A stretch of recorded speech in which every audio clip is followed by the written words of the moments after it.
Hi, I'm Delisi, and this is The Secret Ingredient. The Detroit Historical Society's mission is to tell Detroit stories, and although their museums have done that beautifully since 1921, they're now going digital with their first podcast series titled Untold Detroit Beer. This first season just launched and focuses on the long history of beer and brewing in Detroit. Here's Billy Wall-Winkel, Assistant Curator and Oral Historian for the Detroit Historical Society, who worked on this podcast. Beer goes back almost to the founding of the city of Detroit itself. You couldn't bring beer in with you, so as soon as the French settlers got set up, they started making beer pretty much as quick as they could. The city's founded in 1701, and we got our first brewmaster, Joseph Parent, coming to town in 1706 to set up the first brewery. Beer production grew with the city of Detroit itself. As more people came, beer production rose to meet demand consistently. So when the British took over the area, ales and stouts and porters became the norm, and then that was our style of choice for the next 100 years. But then in the 1860s, as the city's just booming with more and more people filling it up, the city's doubling in population every decade. So when the Germans come to town and really set up shop, they come with lagers. And lagers are clean, crisp beers compared to ales, especially ales from back then, which were mostly compared to drinking a loaf of bread. It was all the rage. And you went from making beer in soup pots and these small batches to these towering facilities that were pumping out millions of barrels of beer a year. Like by the late 1800s, Detroit brewers alone were making over 3.5 million barrels of beer a year. And how did that compare to beer making around the United States?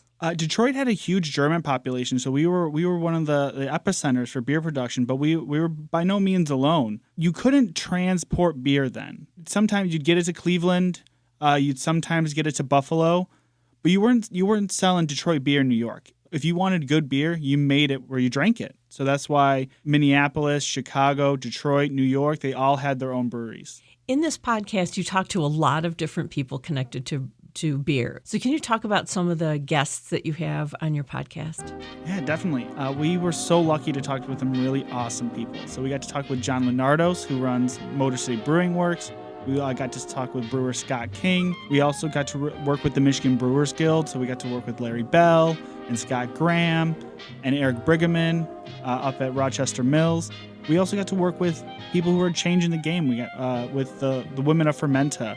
We got to work with Angie Williams. They're the ones that made the podcast what it is. I had a really fun conversation with John Lenardos about Ghetto Blaster and how the name came about how who are the people that drink it. Because for me, Ghetto Blaster was the first time I knew what craft beer was. My sister's older than I am, and she came to a family party and said I brought beer.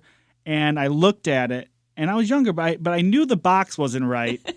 I said, "What is that?" And she goes, "It's called Ghetto Blaster. It's a craft beer." And I had no idea what that meant. Did you talk to John Stroh by any chance? We did. We did get to talk to John Stroh. He is a wealth of knowledge. He was my longest interview. I got to talk with him for about 2.5 hours and just picked his brain about every step of the Stroh story. It was a lot of fun.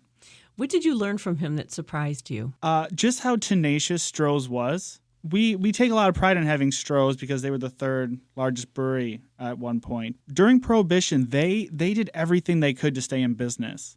And you'll learn about it in the podcast, so I don't want to give too much away, but they fought tooth and nail to stay in business. And when Prohibition ended, they were the only ones left in Detroit who were ready to pump out beer the next day. They were waiting and they were ready. And so when Prohibition ended, they dominated the scene because they saw it coming. Detroit has a unbelievably rich history, and we wanted to make sure that you didn't have to come to the museum to get it all. So we're going to be really leaning into our digital platforms in a new way.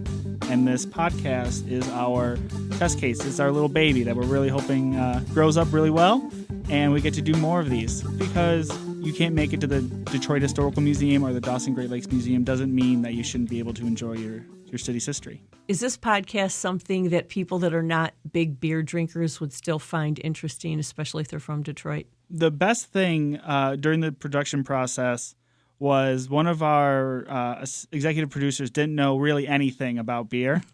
And so we bounced so many ideas off them. We're like, do you care about this? And they would say no.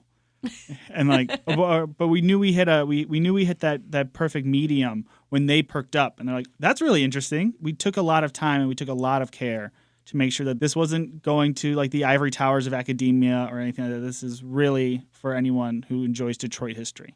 Learn more about the history of beer in Detroit through the Detroit Historical Society's inaugural 6-episode podcast series, Untold Detroit Beer, which is available now on all major podcasting platforms.